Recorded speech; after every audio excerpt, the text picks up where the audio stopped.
बीच में बैठ करके वो भी शिक्षा ग्रहण करता है। लेकिन याद रखना मेरे श्रोताओं,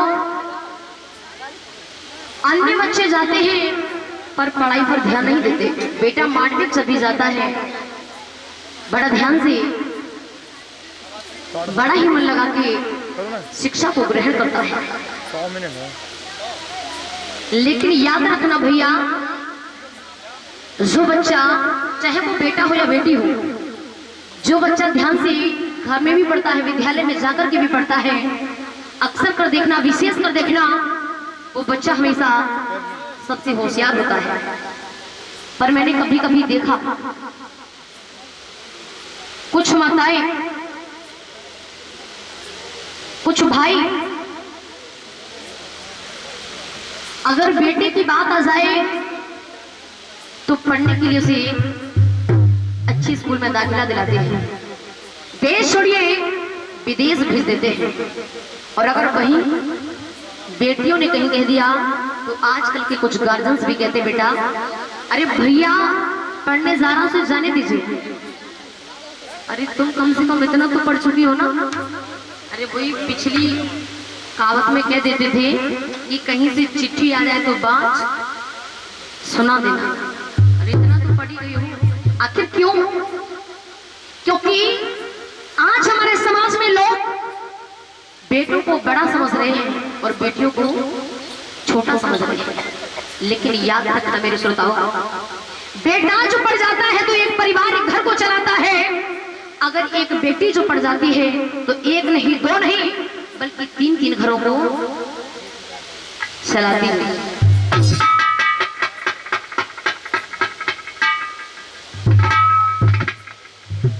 और सच तो ये है, कुछ लोग भ्रूण हत्या भी करवा देते हैं।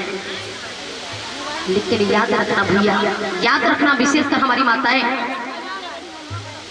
लोग कहते कि बेटा जो घर में आएगा तो एक न एक घर में दुल्हन आएगी, घर परिवार बड़ा ही शोभायमान होगा। जिस घर में अगर बेटी ही नहीं होगी तो बताइए मेरी बहनों, बहुएं कहां से आएगी? ये बेटियां ही किसी न किसी घर की बहुएं बनती हैं। और आजकल मैंने सुना है, लोग कहते हैं कि आजकल बहुएं बहुत गलत आ रही हैं। कह देते नहीं, कह देते। अच्छा, यहाँ ऐसी कितनी माताएं हैं जिनके यहाँ घर में यही चर्चा है कि हमारी बहू बहुत बुरी। कोई माताएं हैं? जरा हाथ उठा दे।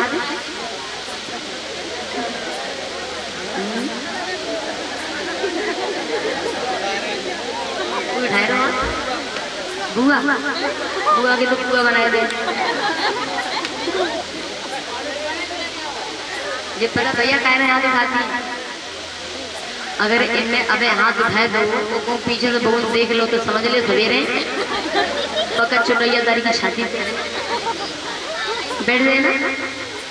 कुछ माताएं सोच रही, जैसे बिटिया बात सही कहा, माई बहुतारी इतनी बेकार है, रोटी वोटी को ना पूछते सवेरे सवेरे, हमें तो गाड़ी देखो ना यहाँ से। तुम दोनों को तो बताए ना, सासुर बनाते कैसे हैं? तो तुम्हें बता दे रही है। मैं तुम्हें एक बच्चे का करा, दोनों बच्चे खाओ। तो सुनो ना, सुना तुम्हें बड़ी भीड़ लगी रे।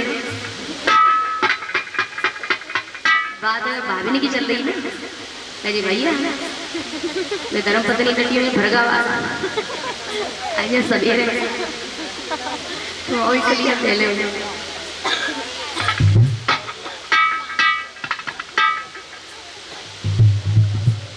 अब कुछ माताएं सोच रही कि बिटिया बात तो ठीक कह रही है, पर बहुएं सोच रही है, देखो बहुओं की बुराई कर रही है।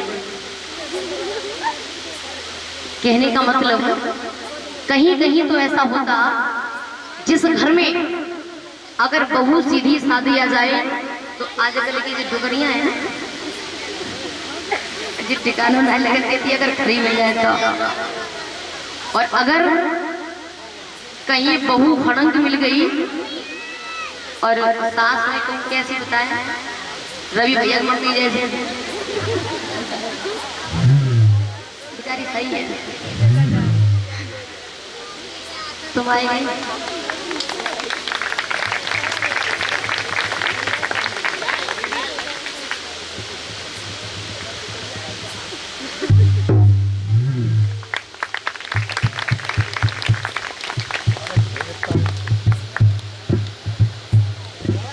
हेलो, ऐसी बात है, बड़ाई करो वो शुरू करेंगे। लंबी उम्र है।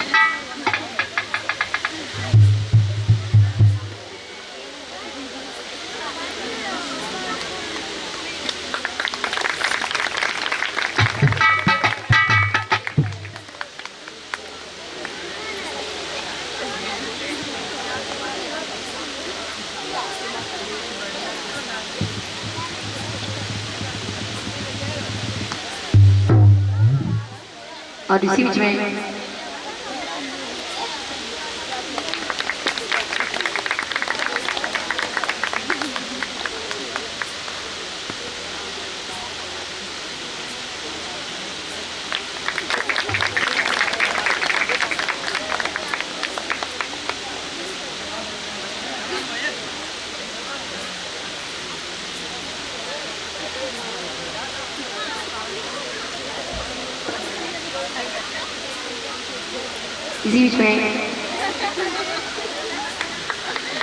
आदरणीय बाबा जी,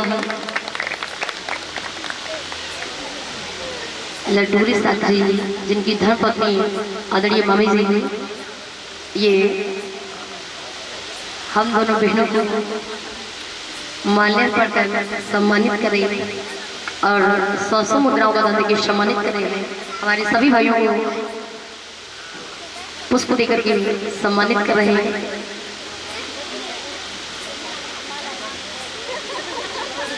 ये तो बहुत महंगी पड़े हैं।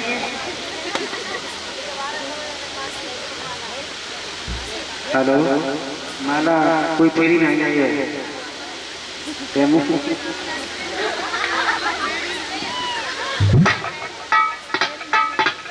मैं तथागत से यही कामना करती हूँ, दान सम्मान के लिए दोनों हाथ आगे बढ़ा रखें, घर परिवार में धन की कमी न हो, तथागत श्री को दान करने से हमेशा अच्छा करें। क्या हुआ?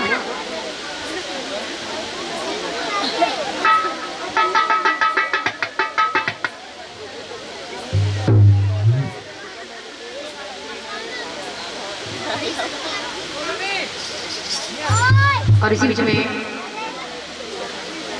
कुछ दान आए हैं।